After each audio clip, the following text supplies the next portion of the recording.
Okay. Okay, so this the topic is revolutions. After we've heard what we need to do, we're now going to talk about how we do it. And the first time I asked for a definition of revolution, I think I was about 11 in what was then Albanian communism, transitioning into Albanian capitalism.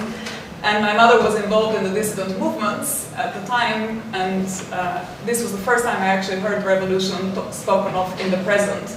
Up to that point, revolutions was something that you learned in school, and it was always something that had happened in the past. So the French Revolution, the Bolshevik Revolution, sometimes even the English looked like they might have just had a revolution.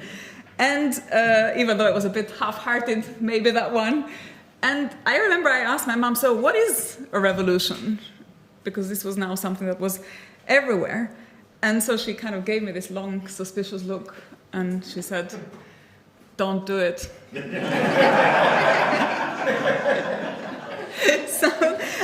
So I'm now going to say something a little bit more than just that. And hopefully start with the definition, which, as I will use the term, revolution is an attempt, sometimes accompanied by violence, to create a new juridical order that changes the structure of social relations, including political and economic ones.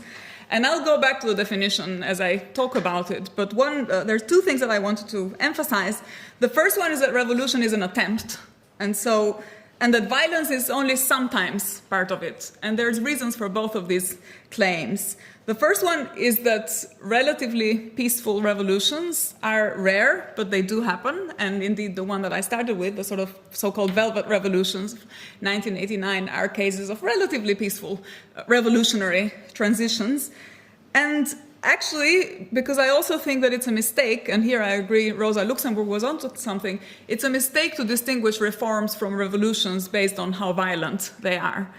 As she says, this beautiful sentence where she says, revolutions aren't the kinds of things that you can pick from the counter of history in the way in which you pick hot and cold sausages. And what she thought revolution was more accurately is the act of political creation of a legislation that begins to come into being and that then gets stabilized and settled with a series of reforms. And so in that sense, reform and revolutions are more complementary. Every process of legal reform has as its basis a revolution, and that revolution continues to be realized as those reforms continue, and then you have a new transition. This is how I think about it. This is how she thought about it, and this is how I think about it. And the other one is that it's important that thinking about revolutions and talking about revolutions, we emphasize the attempt part rather than the success of the attempt, because I think we need to make conceptual space for the notion of a failed revolution. And again, I think about the Paris Commune, 1871 is a good example of a failed revolution from which we learn, or the Hungarian Revolution that led to the government of Imre Nagy, 1955. I think failed revolutions, and this is also going to be part of my argument, are just as important as successful, and I'll explain in a minute why. Okay, so the term revolution, as we know from Hannah Arendt, begins to circulate in the 14th century, is part of an astronomical term. It was popularized by Copernicus to talk about the rotation of celestial bodies in the orbit following a certain circular motion in accordance with a certain understanding of the patterns of those motions. And it looks like in this initial scientific use of the term revolution, it seems to have very little in common with how we think about revolutions politically and in the social realm, where we think about it as breaking with an order, actually. So the scientific term seems to talk about circularity and foreseeability and motion and conformity to law, whereas the political understanding of revolution somehow seems to be the exact opposite, because it's about rupture and it's about starting something new and creating an unanticipated path and upheaval and so on. So the scientific term of revolution brings us closer to this idea of foreseeability and predictability of the patterns of nature. And the social political is more about the efforts to realize freedom, that is about disrupting somehow. Now, I think this discrepancy, that it's actually only an apparent discrepancy, because it breaks down once you think about how even political revolutions are usually justified. So, for revolutionaries, the struggles to which they devote their lives are understood as a return to a natural condition of justice and freedom. So, in the words of one famous revolutionary, we wish to fulfill the intentions of nature and the destiny of man, realize the promises of philosophy, and acquit providence of a long reign of tyranny and crime. That was Robespierre. Virtue, Robespierre argues, is natural in the people, and if governments neglect their interests, the light of acknowledged principles should unmask the treasons of the governments. So, in other words, again, you get in this revolutionary political discourse this sense of returning to an order of justice, of which depriving governments are guilty of removing. And what is also clear, though, in revolutionary discourse is that these principles of natural justice have to have their champions, otherwise they would never become politics, they would never become reality, political reality. And that's why then the other discourse that goes along with revolutionary defenses is the one about how hard and demanding revolutions are. And so here comes Lenin citing the socialist Chernyshevsky, where he says revolutionary politics is not like the pavement of the Nevsky Prospect, the broad and clean and smooth principal street of St. Petersburg, or as the chairman Mao, more colorful saying that you will all know goes, the revolution is not a dinner party. It's not something like painting an embroidery or doing an embroidery or painting something. And a revolutionary, as the discourse goes, must put up with significant emotional and physical harm, humiliation and hostility to kind of realize themselves, to realize those principles. And often revolutionaries are the first victims of their own revolutions. And again, Robespierre is one example, Trotsky is another example, there's lots of examples, and actually most of the times revolutions fail. But sometimes they succeed. And when they succeed, the revolutionaries of the past have to become the rulers of the present. So that means if those revolutionary governments are to be considered legitimate in the eyes of everyone, they have to rule with the support of everyone and in the name of everyone. And that means they have to rule not just on behalf of the fellow revolutionaries that supported these efforts, but actually also of the people who undermined them. So the people who were indifferent to the calls of the revolutionaries, or the people who ridiculed them, the people who first accepted, were persuaded, and then were no longer persuaded, the bureaucrats who made decision to imprison them, or the people who tortured them, shot them, and so on. So they have to create political institutions that are able to command the kind of widespread allegiance of everyone to which they apply those new revolutionary laws and rules, even if they didn't enjoy this allegiance in the first place. And that means that for that to be the case, the defenders of the present order have to forget that they are the same people who try to subvert order to begin with. And so then extremism becomes this infantile disorder, as Lenin says, and the refusal to compromise and to negotiate that characterizes the initial stages of revolutionary struggle has to actually pave way to something very, very different. And that's why, from the point of view of revolutionaries, their revolution is always the last revolution. And that's why I also think that revolutions are so ambiguous, because morality is kind of necessary to their genesis, but if they are to sustain themselves and to remain and to last, morality needs to be giving way to the legal point of view. And so that means that the means of revolution can be in tension then with the end of revolution, which is to create this stable government, and the genesis of revolution stands in the way of the validity of the revolution. And so this explains why I think, if you look at then discussions around the justification of revolutions, you find these two opposite perspectives. The one is the people who defend them from a moral point of view, taken to its extreme, and the other one is the people who reject them from a legal point of view, also taken to its extreme. So moralists think that since the ends of revolution are right, then we also have reason to want to have revolutions. The legalists think that since the means of revolution are wrong, then revolution itself can never be right. And what I'm going to do now is to try and kind of cut across this divide in thinking about revolutions by going back to Kant and to the alternative that I think he tries to present, where he examines the question of revolution not in relation to the justice of specific people, but based on a philosophical theory of history that focuses on collective progress. But before I kind of explain why and how Kant's perspective helps us here understand this ambiguity of revolutions, I'm just going to look at the defense and the critique that I just mentioned, the moralist and the legalist, just quickly in little more detail. So the moralists will usually say, well, we have a notion of valid claims that trumps whatever legitimate standing legal positive authorities will have. And, there's different ways of articulating that. So some people will talk about interest, some people will talk about moral imperatives, some people will talk about natural or human rights. And if an authority fails in realizing those standards, then that authority has no standing, and so it has to give way to the moral perspective. And when political institutions don't reflect these moral commitments, people just surely, they will say, have a right to revolution.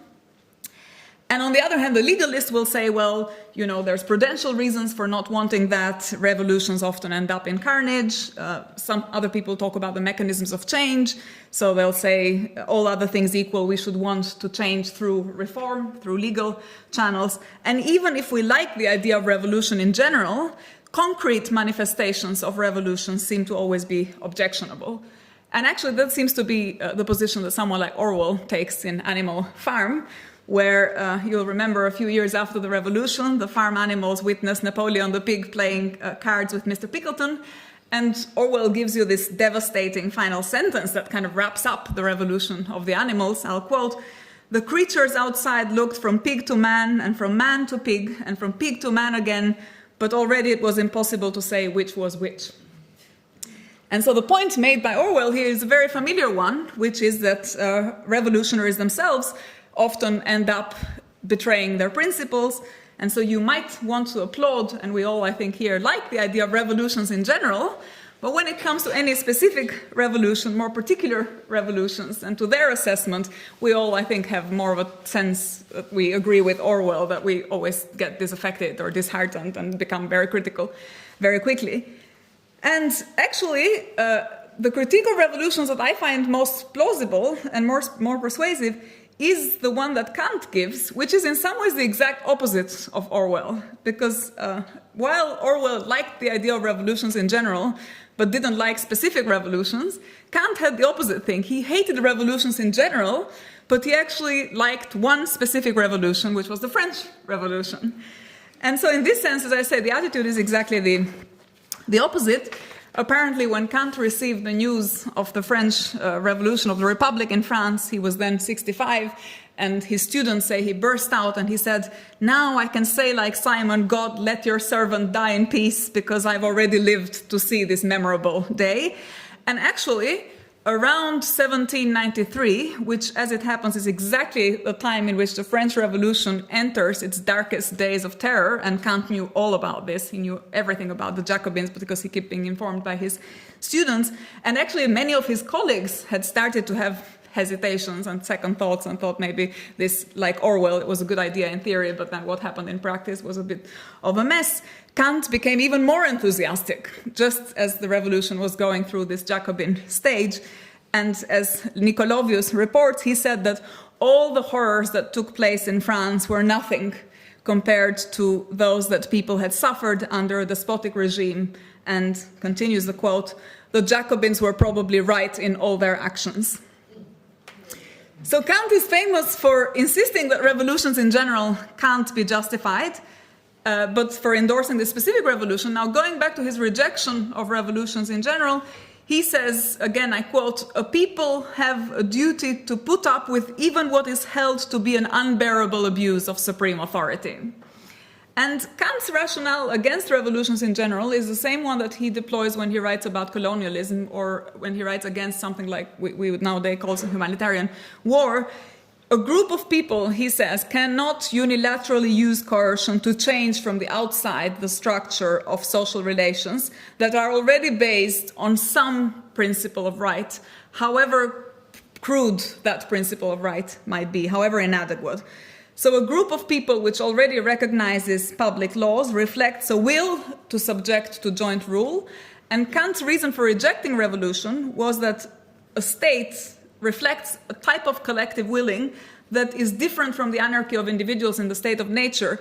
And to the extent that revolutionary disruption creates a gap in how we think about public authority, there's a transition point to which those revolutionaries destroy that public authority, and then all conditions under which right is established are also annihilated and returned us to a state of nature which for him was always a step back somehow. So it's just because of this nature of legal transition that he thought this revolutionary action undermines the mutual submission to political authority, which is the foundation on which any moral claims can be made, that people can make claims on each other.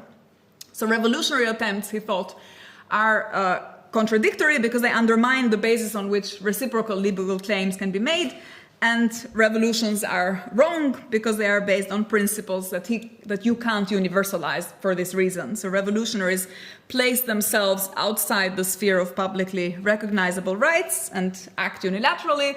And since any unilateral act that is placed outside a context of public recognition is, for Kant, intrinsically wrong, revolutionaries cannot impose coercive obligations on others. Now, I think this is actually a coherent position to maintain, and this is what I want to argue, that it's not, what Kant thought was not stupid, actually I think made a lot of sense, even though it leaves us in this very strange place about revolutions, as you'll see, because it distinguishes between the claims of revolutionaries before the revolution happened and the claims of revolutionaries when the revolution is successful. And so it shifts from the kind of partial to the universal point of view that this transition embodies. And the question is, how do we reconcile? Is there a way of reconciling these two things, the historical desirability of revolutions in general and the ambiguity of particular revolutions? And one way to solve this tension is, I think, by shifting perspective in exactly the same way in which Kant does.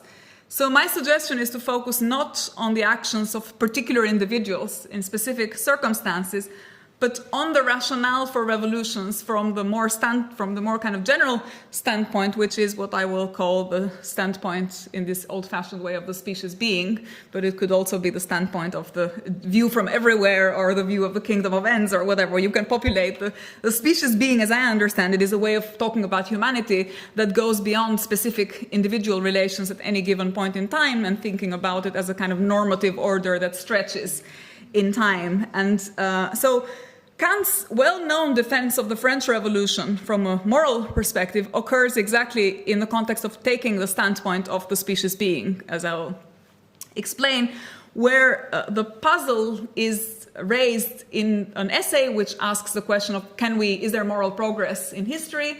And even if we acknowledge, this is Kant's dilemma, even if we acknowledge the general abstract force of moral norms, what is the evidence that these moral norms actually have any purchase on people like us?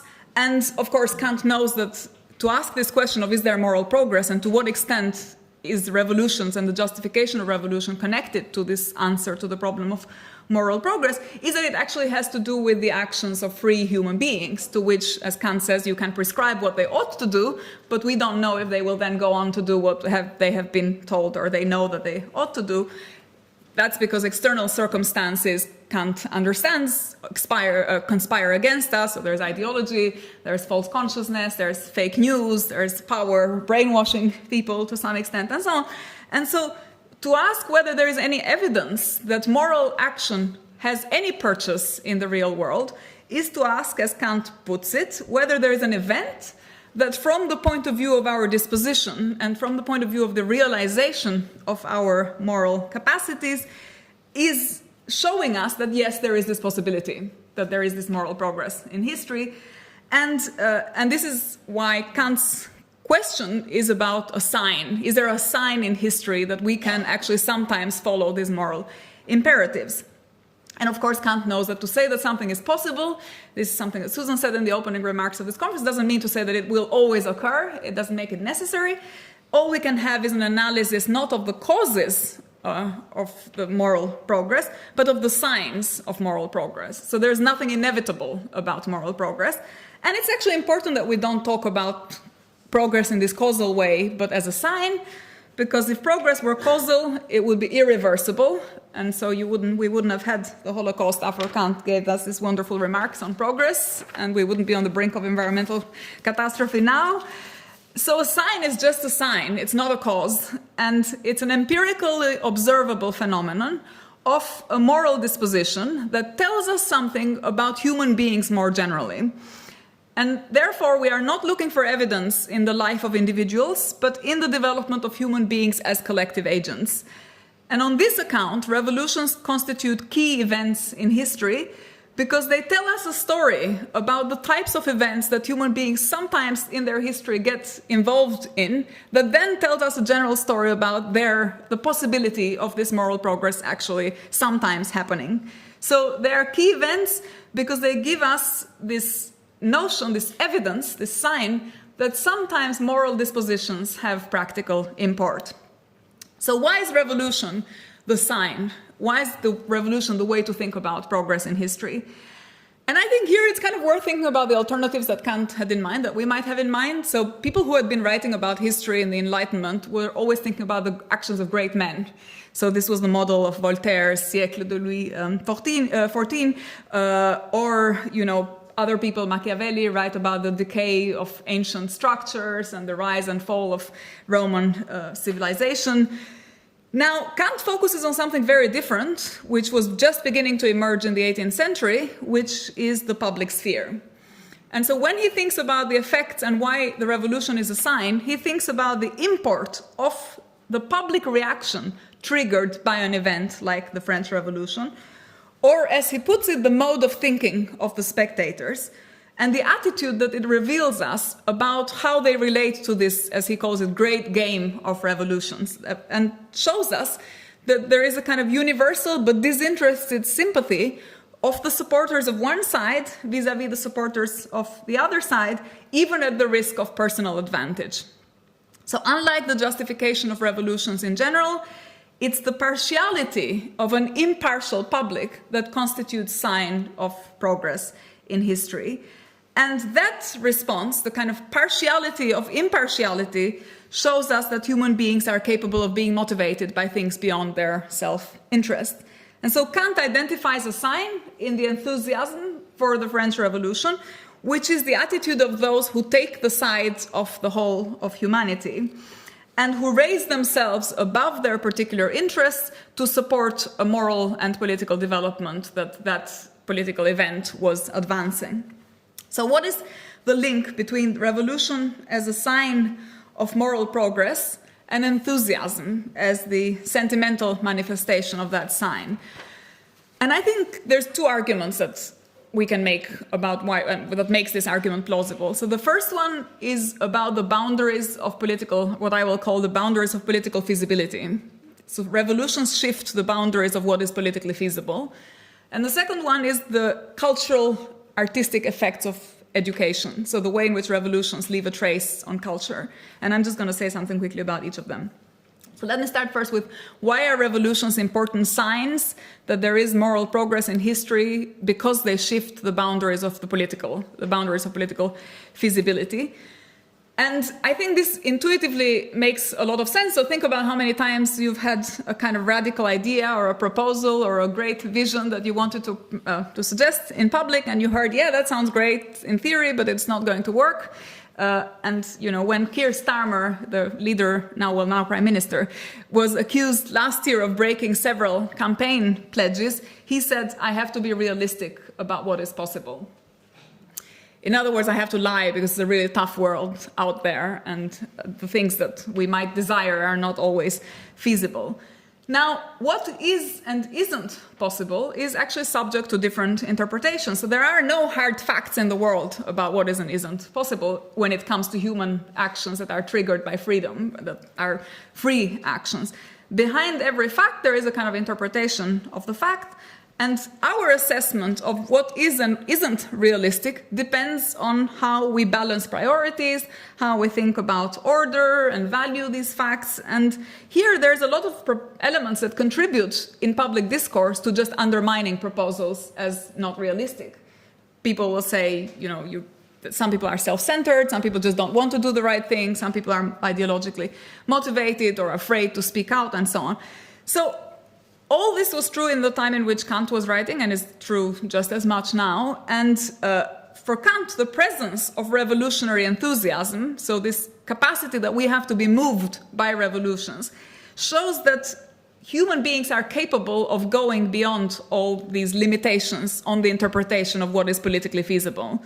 So enthusiasm for him is the sign of a kind of visible identification with the actions of revolutionaries who advance these actions in the name of the whole of humanity and are able to promote moral emancipation through these concrete political projects. And so then progress becomes, on this account, no longer a question of abstract guarantees on progress and just I tell you it's actually feasible, or trust me, or just, listen, it's a kind of discourse, it's a fact. It's something that you see, the boundary moves on what's out there possible, and it becomes a question of political action and of change, which was thought completely unrealistic up to that point, and then becomes completely realistic because you see it with your eyes that it happens. And I think this is what Kant was onto when he was talking about why is enthusiasm so important, and speaks to a kind of conception of history which actually is the exact opposite of the deterministic view that people often associate to the Enlightenment critiques of teleological accounts of progress and so on. Because instead of what this account does, instead of reifying nature, it actually demystifies it. It shows actually what you thought as a hard constraint on nature is not that hard, can be undone.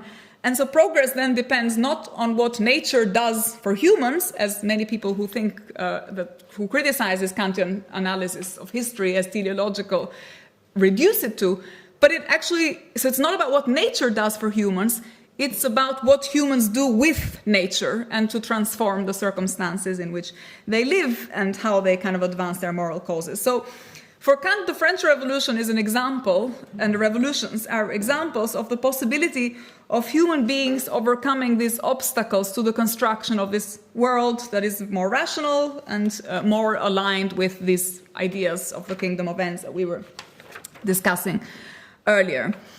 So, and their intervention is, of course, the intervention of revolutionaries is conditional. It requires that people continue to act and continue to be motivated by these events. So are these actions, and how does this go back to these discussions on revolutions that Kant begins with, are these actions unilateral? Yes, they are. Because empirically speaking, a revolution is always the work of a group of people. It's not the work of everyone. We said the public is always divided, and actually at the time in which Kant was writing, there were lots of people who were hostile to the French Revolution, including Burke, who was famous for saying that this was such a terrible mess that people should have never done it. But for Kant, it mattered. So it was unilateral, but it mattered that revolutionaries were acting in the name of universal principles. And so this goes to show that the philosophical view on history is here different from the philosophical view on the state, which we start with when we think about are the revolutions justified. And what seems unacceptable from the point of view of the present can be justified with hindsight somehow. So do revolutions always work? They don't. Are they nevertheless valuable? After they've happened, we can say that sometimes they are. This is Kant's position. And Kant thinks that, as I say, the French Revolution is valuable because it culminates in the creation of a republican order and a formal condition where people can resolve their reciprocal disagreements by appealing to right and not might. And, you might have said he was very optimistic and that the world didn't turn out as Kant was hoping to, and so on. But I think all of that points to the fact that this is a challenge that needs to be appropriated and continued, rather than saying that Kant was flawed. So it's only when political institutions take a more conscious direction aligned with these Kantian principles that one can actually continue. And with that in mind, you can say that, yes, the French Revolution was limited, but to the extent that the aspiration to it was a universal aspiration, it's something that becomes a project rather than something that one can condemn at piecemeal. Okay, second argument, and this is where I'm really going to wrap up. Enthusiasm is important, not just because it makes us rethink the boundaries of the politically feasible, but I think also for its impact on culture more generally. And so the argument moves from being about the assessment of politically feasible to the legacy of revolutions as cultural events. And here it becomes important to think about also failed revolutions and why they might also be instructive.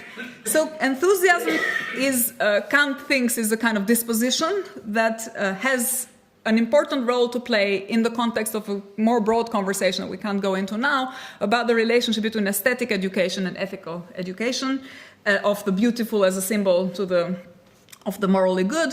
And as Kant explains in the third critique, enthusiasm is the mark of a sublime state because it stretches the power of the imagination and it elevates agent resolution to follow the dictates of reason. This is roughly what he says.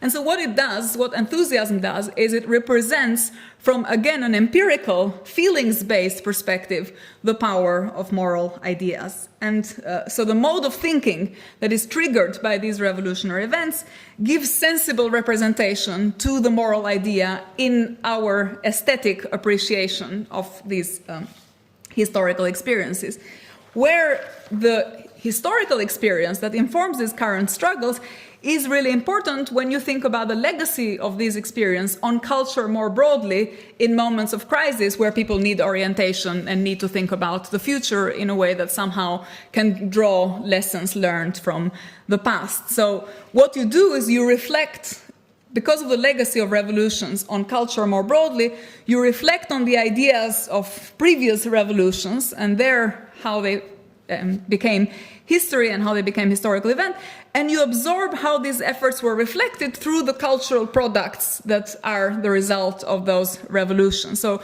revolutions leave lasting traces in cultures, in literature, in film, in visual arts, and that becomes an occasion for learning not just from the triumph of the revolution, from them becoming politically feasible, but also from the kind of resolve and heroism that went into it and then somehow didn't work, but left a legacy in making future generations think about revolutions in a certain way. And this is something that Marx also says when he talks about the Paris Commune and the importance of the learning from the Paris Commune for future generations of revolutionaries and so on.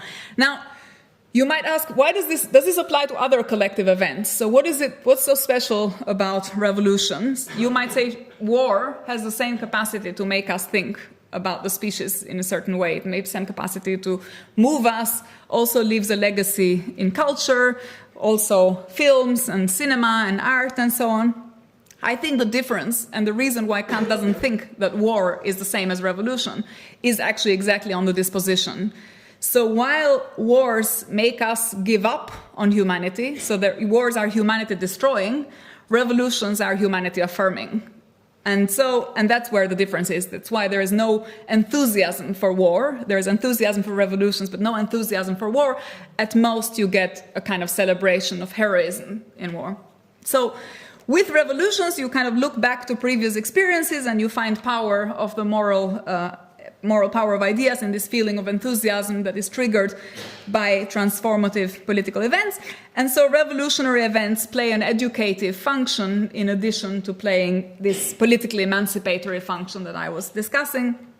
And therefore, the memory of revolution matters just as much as the actual occurrence of revolutions in the process of this aesthetic education of human beings.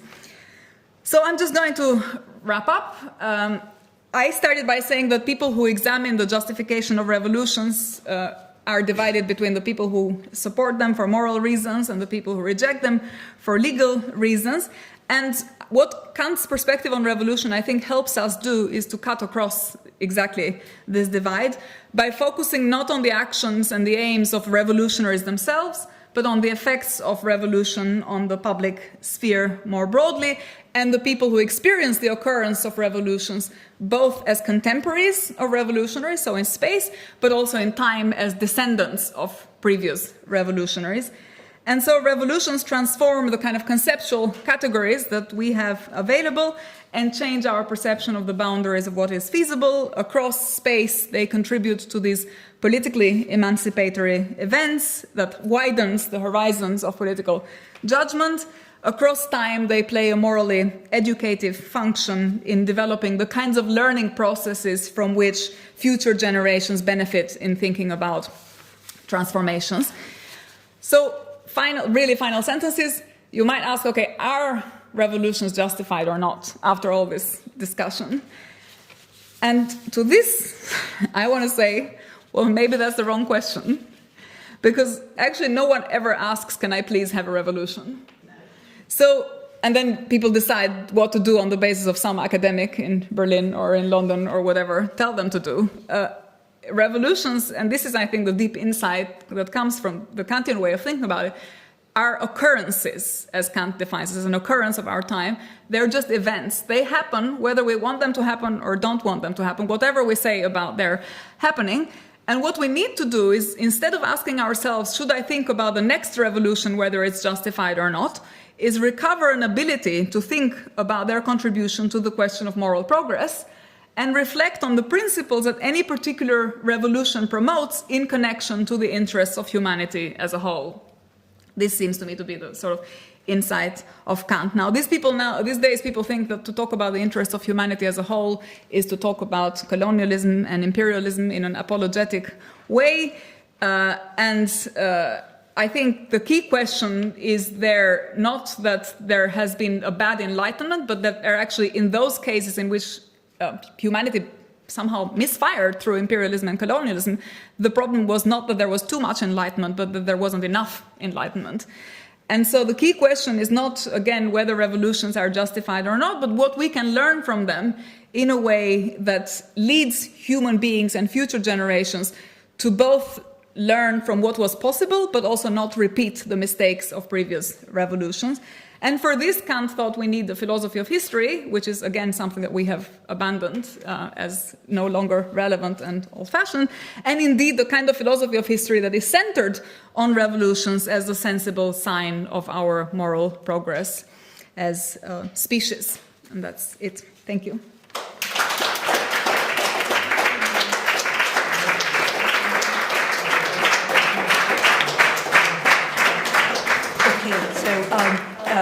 Discussion, okay. Keep your hands up, please.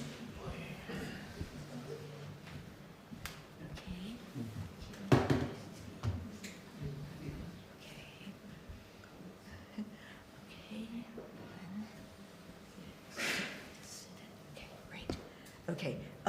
Okay, I already have now a substantial list, and I deprived you of a break last time. I'm not going to do it again, so we're going to end at 5:30, so please be concise. David Bell. There's a terrific talk. I would question you about a couple of things. I mean, you said at the end that people don't sit around, saying whether we should have a revolution or not. I think people do all the time. I mean, I think 19th century Europe was full of people sitting around in cafes wondering, possible revolutionaries wondering what should we be doing. Bolsheviks and Mensheviks debating this, lots of people debating this. So I think they were often debating precisely the question of the morality of revolution. That's one question, but the bigger question I have is about your distinction between moralists and legalists, because I think revolutionaries themselves would complicate this. For example, Robespierre, which is the one person I know well whom you were talking about, he would have said I'm both. And the reason he would have said I'm both is because of the way he himself would define revolution. Because revolution is not an event, it's a period, it's a process. It's a period of time which is a special period of time. So Robespierre made a distinction between revolutionary time and ordinary time, revolutionary government and ordinary government, revolutionary morality and ordinary morality, constitutional morality, revolutionary law, and ordinary constitutional law. And he'd say, we are now in a period of revolution, so we have to go by different morality and by different laws, but eventually we will come back to a period of ordinary constitutional order. So I think that complicates, significantly this distinction between moralists and legalists and how they actually view revolution. And then it raises it also raises the question of, if there is this sort of relativism between revolutionary morality and ordinary morality, then how actually do you judge whether something actually contributes to historical progress? Because, I mean, to raise, because you could say, for instance, that it expands the notion of what is possible in good ways and in very evil ways as well. We didn't realize it would be possible to expropriate all the kulaks at once, to basically starve the Ukrainians if they were opposing the revolution, because revolutionary morality and revolutionary law both entail this. So just to introduce some complications into this marvelous schema that you had. Great, thank you. So I want to say about the first point that you made about whether people are asking themselves, should we have a revolution or not? What I was trying to say is that when there is a revolution, it's not because we answered the question in the positive. And so I don't think anything hangs on answering this question yes or no, because it seems to me that there are all kinds of considerations that go into the moral calculation, and that when there are these openings politically, it's usually because something else happened, not because people agreed that now it was the right idea to have a revolution, and then you actually have the revolution. So this is how when I think about actually also real historical occurrences of revolutions, I'm not really sure that at any point people go for a particular kind of action that disrupts the legal order in this way that we've just talked about, because they said, well, now we really all agree that this is the right way to do it, or that this is what's required at this point. It seems to me that many, and this is partly what... Say again? October 1917? Yeah, I don't think there was a kind of answer in the positive there of we have to have a revolution. It's just that there was, people thought, okay, the Tsar is doing these things to us. You're in the middle of war, and so. Say again? Yeah, I'm not disputing that there are arguments that make it into the post factum justification of revolutions. What I'm saying is that before a revolution takes place, it's not, and when. The arguments from before it takes place are not the ones that are conclusive and that explain the reason the revolution happened. And that's what I'm sort of where I'm trying to get at.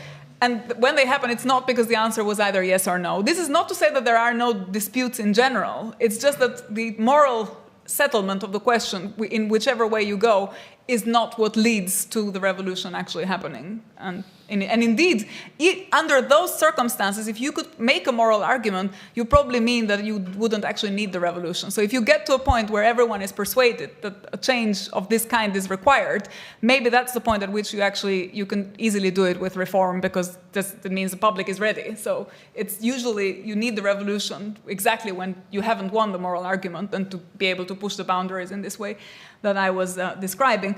I wanted to push back a little bit on the kind of revolutionary morality versus ordinary morality, because this reminded me of something that I'm very deeply concerned, and actually most of my work is trying to argue against this Trotsky's thesis of our morals, their moral, and ours, where I think it's really important, although, again, it's part of the revolutionary's justification that there is the kind of old morality and new morality. I think it's actually really crucial that morality is just one, and that there are different political ways of thinking about morality and how to realize these moral principles, but that we actually have the same common reference point.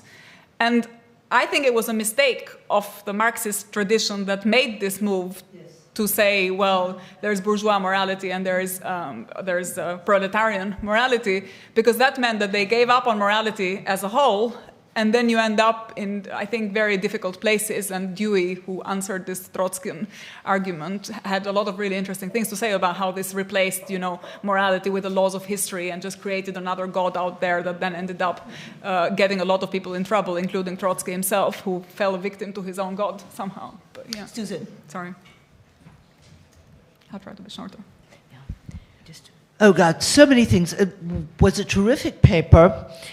I actually want to side in one point with David. I agree with you, of course. Whatever we're deciding in this room or writing in, obscure journals or whatever is not, certainly not going to be the cause of a revolution or not, but it may well have an effect. And I think those questions are going on right now. In a sort of silly little version, I got a review of my last book in some obscure Marxist journal. It said, she's not really a leftist, she's a left social democrat, and my answer wanted to be, do you really think at this moment, does anyone really think at this moment in time that a revolution would be a good idea? I'm going to be happy if my kids still have a world to live in 40 years. So, but I've heard a lot of discussion about Israel-Palestine, where the same kind of moral question, yes, I've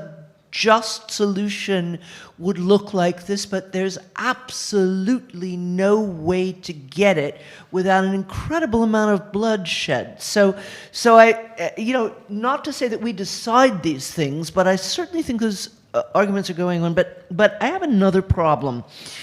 I was so excited as your paper, Carrie, she's going to square the circle. She's really going to tell us how these two very different contexts plan out. And I worry that you're both making him too little a consequentialist, but also too much of him at the same time. I mean, I think Kant is not an absolute non-consequentialist. I think he does care about consequences. They're factored into maxims and all of that. When you talk about repercussions on the culture, okay, and that's a lovely way of painting the quote in the Streit der Fakultäten. But there are two questions I have about that. One is, he wasn't just talking about the effect on impartial observers. He was, as one of his students said, arguing at every table in Königsberg in favor of the Jacobins, knowing fully well that the heads were rolling. So it wasn't just... So I wonder how you reconcile those two things. And my other problem is there was a long debate about which was the worst force in the 20th century. Was it Stalinism or Nazism? And for a long time, it seemed very easy to say, the Nazis, of course. And I'm actually not sure that's true anymore because, yeah, we do have Nazis, and I don't want to discount them. But what's really happened from the failed October Revolution is a generalized sense that anything of the kind is going to lead straight to the Gulag. Now, one can talk about the forces that are creating that, but that's the repercussion in the general culture now in this year of somebody's Lord 2024. Yeah, great. Sorry, that's a lot. Yeah, I'll start. Not to be selective.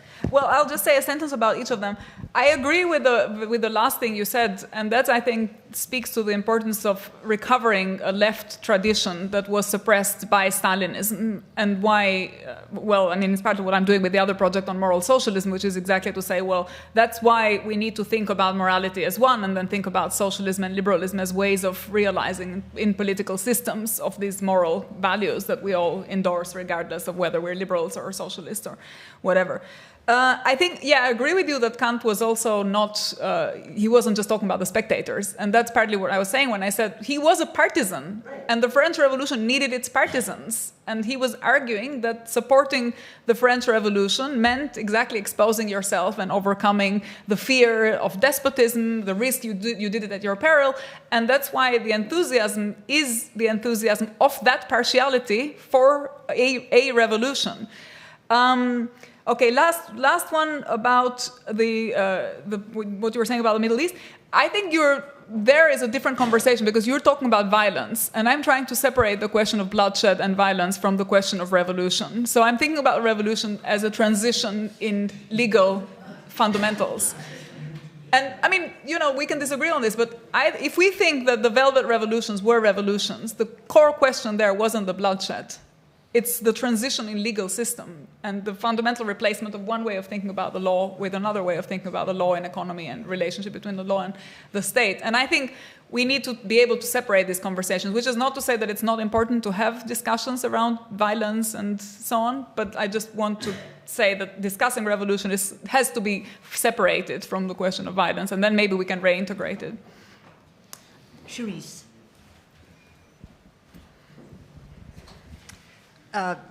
Thank you, Lea. I went for restoring my faith. My faith in human promise has been restored.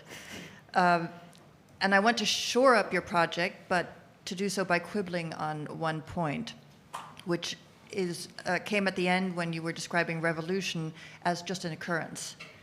And if it's just an occurrence, then it can't quite serve a tuitional purpose. And so so I want to propose it's an occurrence within a quagmire of motives, and those motives are in the world. And to think about that, to move to a great exponent of Kant, who is Clausewitz. And you already had the analogy between revolution and war is a pessimistic rendering of revolution. And Clausewitz tells us, ist der Krieg ein Akt der Gewalt, so gehört notwendig auch dem Gemüt an. And this idea of it happening within Gemüt, which is that quagmire of motives, I think can actually help. So I wouldn't emphasize the purely incidental occurrence quality of it, to try to sort of situate that motivational logic that it's in. Mm-hmm.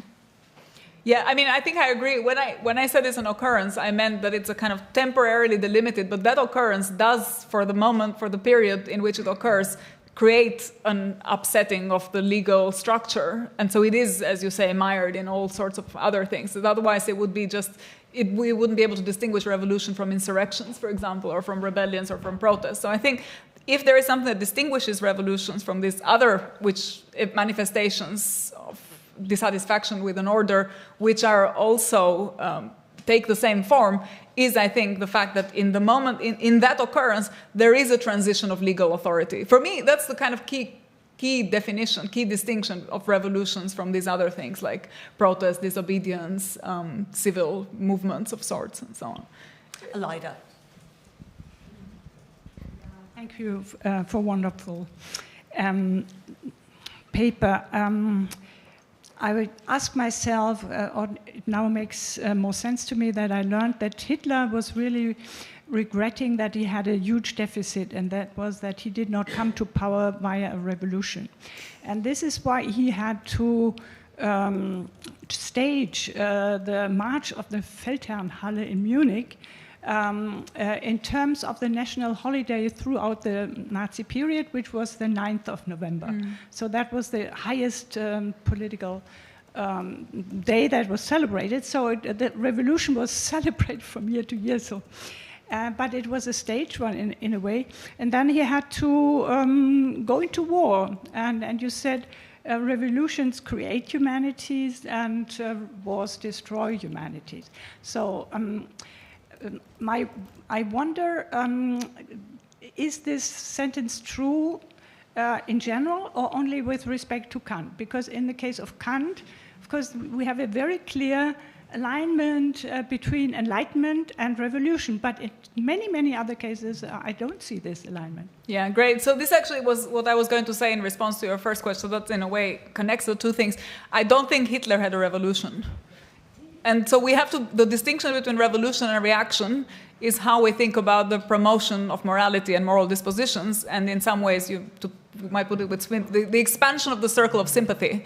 So what makes the French Revolution desirable for Kant is, well, we talked about the enthusiasm and so on, but from the point of view of the types of principles that a republican government promotes, is that these republican principles expand and enable us to realize morality in external legal and political relations in a way that is superior to how the Ancien regime did it, basically.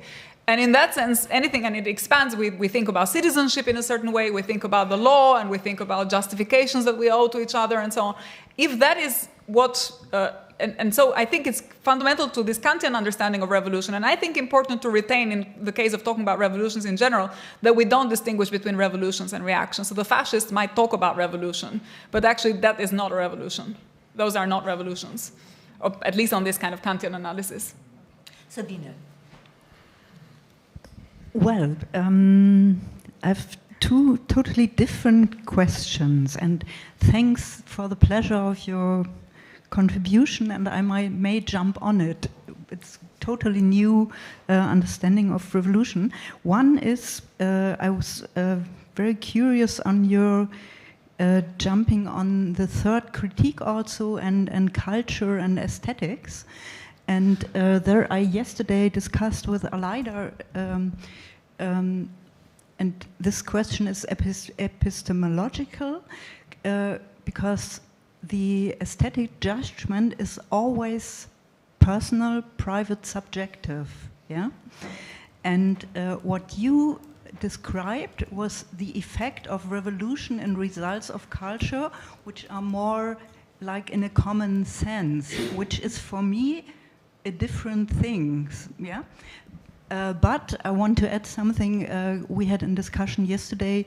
Hannah Arendt, even in 58, described that freedom in the third critique is not a predicate, is not attributed by the will, but by the power of imagination. Mm-hmm. And that is my question. My question is, how do you bring this together on an epistemological way? And the other question is a totally different one, and I allow it to myself, but you don't have to answer. As I appreciate your book Frei and know a bit of your history, as we all know as readers, and on my research, all these post-Holocaust researchers jump back to Kant, and they criticize him radically, but on the other hand, it is like they want to get back to a system before that kind of historical gap had happened.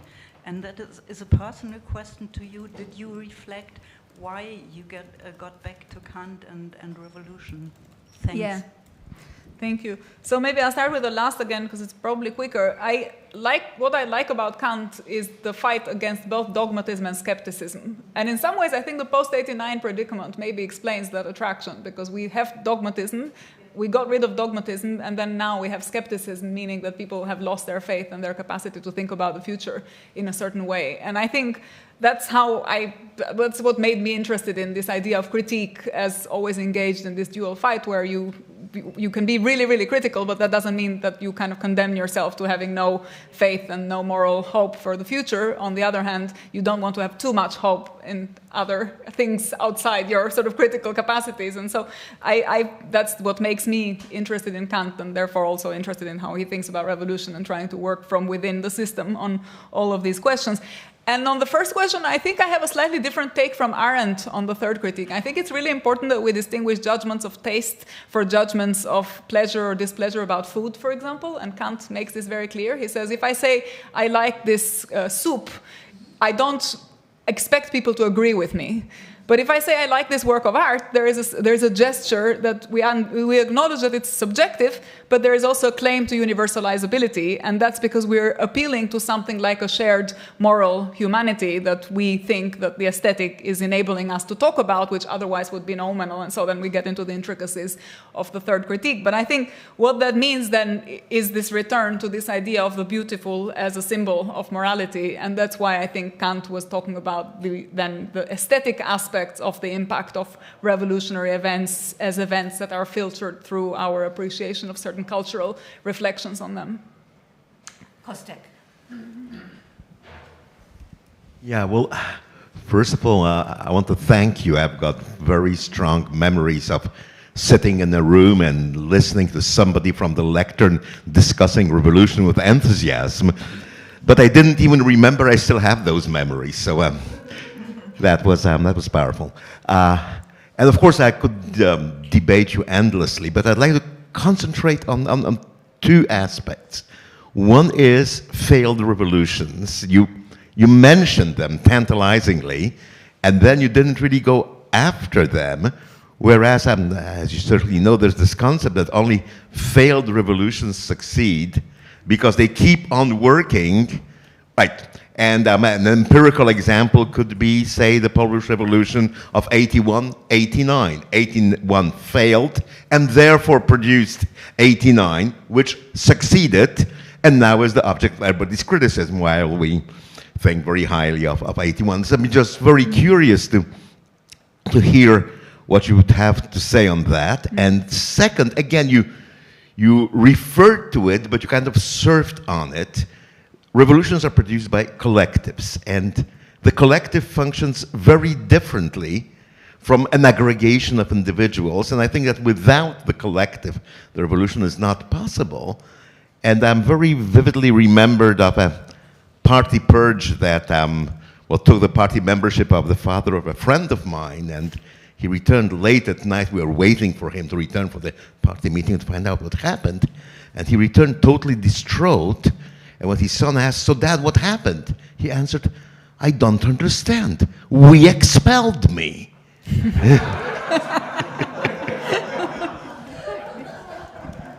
Yeah. Great, thank you. I'd just say something about the first, actually, about the failed revolution. And again, there's a lot of the post-89 or lead up to 89 experience that's with me as I think about this, because one of the other things that I think was lost in these dissident movements, and this may be the parallel that you're getting at with the 81, 89, is that the revolutions against state socialism were not necessarily revolutions for capitalism. And this is what I think, and so the sense of failure and the loss is exactly... It's really important to remember that, and it's important to remember that what failed is a revolution that was against state socialism but not for capitalism, because that's exactly the kind of revolution that I think we need now. And so in that sense, that failure is really important, that it kind of continues to motivate us and that we're able to articulate a reflection around it.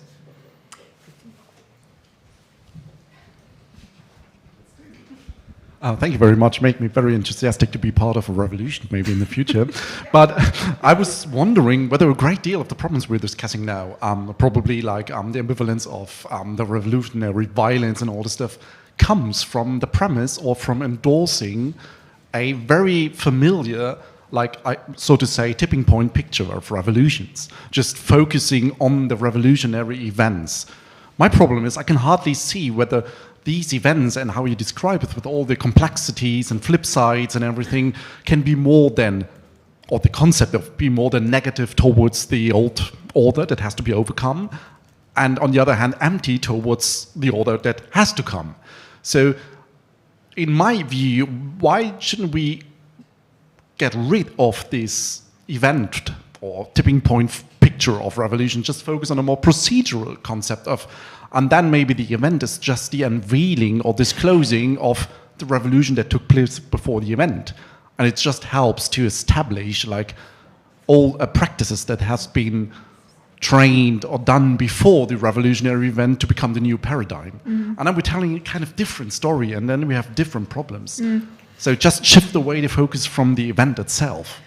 Yeah, but I think, I mean, in a way, what I was trying to say with this Kantian emphasis on the reaction of the public is that I think that framework is actually doing what you're saying, which is it's moving away from the desirability or undesirability of the event, and it's thinking about the effects of the event, and then returning to this more kind of reflexive way of analyzing the event. And therefore also its impact on us, and both as a source of learning for thinking about the future and also for motivation from, you know, both the failure and so on. So I think I'm not sure that we're kind of disagreeing on that, because again, Kant talks about the occurrence as a sign, but actually when he goes on to explain what is the sign, well, the sign is the enthusiasm. So it's the response to it rather than the event as such. The event is also important because without the event you wouldn't have the response. But I think it's slightly more complicated. Glenn.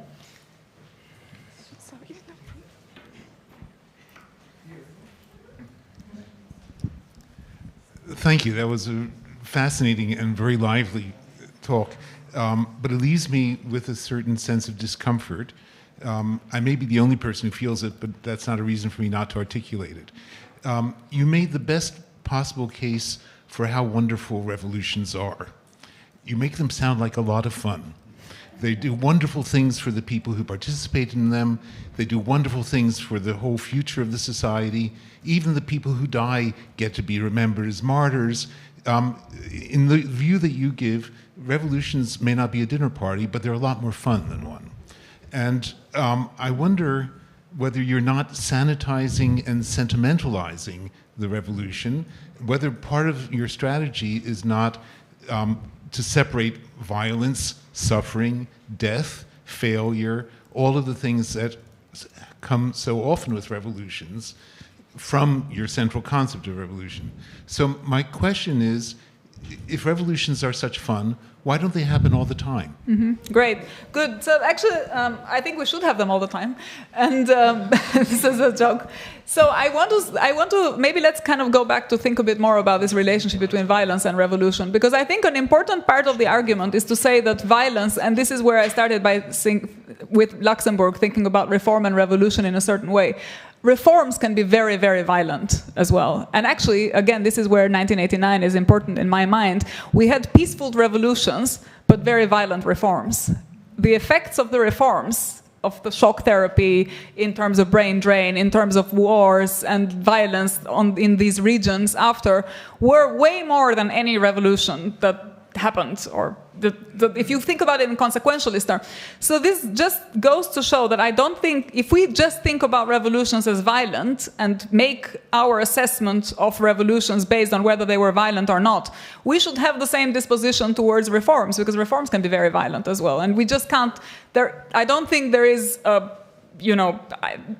as we speak in the world, there are reforms that are being implemented on countries that are producing very, very violent consequences. And if you think about it politically, the deaths in hospitals that are undersourced, or remember COVID, people who didn't get access, the disproportionate burden that were borne by certain people. They didn't happen in revolutionary circumstances, but this was a very violent period. So I don't think you can get away from this is why I try to move away from this discussion of bloodshed and violence and so on, which is not to say that I'm denying that revolutions are violent, and indeed Kant was not denying that they were violent, and that sometimes it is essential. It's an essential component of the revolutions, but that in thinking about them, we need to be able to move beyond this equation of revolution and violence. And that's all this is where I started by saying, let's try and separate and think about reforms and revolutions in a certain way. Final question from Dominique. Hi. I guess this is a question for both of you in a sense, because it also goes back to Lorraine's talk from yesterday or the day before. I can't remember either. Yeah. about diversity, and aesthetics, right? So you said, Lorraine, that diversity goes back originally to an aesthetic concept, right? There's a kind of beauty in diversity, right? Just like all the beautiful flowers in a field. And the kind of diversity we're talking about is very specific, right? It has to be the diversity of appearances, right? Colors of skin, that kind of thing. You don't normally talk about economic diversity, because that just means we have some poor people, we have some less poor people, we have some rich people. There's nothing, you wouldn't think about that as a beautiful thing to head towards. Now, revolutions seem to be driven mainly by, or often by, a kind of egalitarian impulse, right? So it's sort of eliminating a kind of diversity on an economic level to make it more even. And the question is, if it's true that diversity starts in aesthetics with the idea of beauty, is it then also true, conversely, that egalitarianism has something ugly about it because it loses difference? And maybe that's one of the difficulties. I'm not going to say any more. I'm going to see what you say. Okay. Yeah, thank you. I'll just say something briefly about this, because I don't think of egalitarianism, at least in the kind of tradition that makes me interested in egalitarianism, which is the socialist Marxist tradition. I don't think of it as elimination of diversity. I actually think of it as removing the arbitrariness of the reasons that people have for ending up being diverse, which is, put more simply, I don't think there is diversity under capitalism, actually. In fact, the problem is that there is too much homogeneity. We all consume the same culture, we all speak the same language, which is English, which happens to be the language of the dominant political system. And so it seems to me that there are reasons that are playing in the egalitarian handbook for changing society, which are exactly reasons of having real diversity, as opposed to this forced diversity that the system imposes on us without us being able to stand back critically and think, hang on, we're actually losing diversity here. And I think about how the way in which social media destroys local culture in a lot of parts of the world, or think about the way in which we consume Hollywood, but we'd rather, it'd be nice for people to consume a bit of Albanian culture, a bit of Chinese culture, a bit of Chilean, a bit of, African culture. It's just that we live under a system that homogenizes economically and therefore also homogenizes people and produces certain kinds of beings, where diversity is actually is denied rather than emphasized. So I don't think of socialism as reducing diversity. I think of it as helping us get to real diversity. I think that there's a real difference between equality and sameness. I can remember having a very long discussion with our Verwaltungsleiterin at the Institute of the Gleichstellungsgesetz, which she interpreted as you treat everybody exactly the same, and that is what equality is. And I think that's a basic misunderstanding. Equality is perfectly compatible with diversity along many, many different dimensions. And I think your example, Dominique, about the rich and the poor, especially the gradations amongst them, is really interesting because it shows the weakness of the diversity concept that I was tracing the history of, which is always about kinds. So it's as if the rich were a species and the poor were a species. What equality is basically to sort of set the basic parameters, as in equality before the law, for example, and then it's completely open what happens afterwards. And that, I think, is an insight that Lea has developed very well in some of her other work, which is we should be looking instead at a real discussion about not diversity versus equality, but rather what kind of diversity do we really value and why? What kind of diversity are we indifferent to? And what kind do we actually, as a polity, have a stake in? So I promised you a break. Thank you all very much for your patience. Thank you so much. Thank you.